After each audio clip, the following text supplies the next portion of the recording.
let us take our third step of bringing yang, yin, and Buddha nature into the path of neuroscience.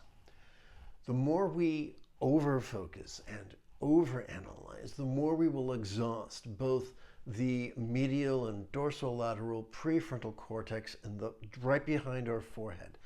which will trigger our amygdala, the seat of anxiety and aggression, and dig us deeper into yang and patriarchy. However,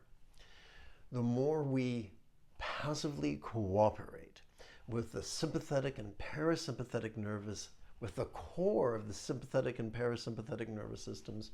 found in our spinal cord,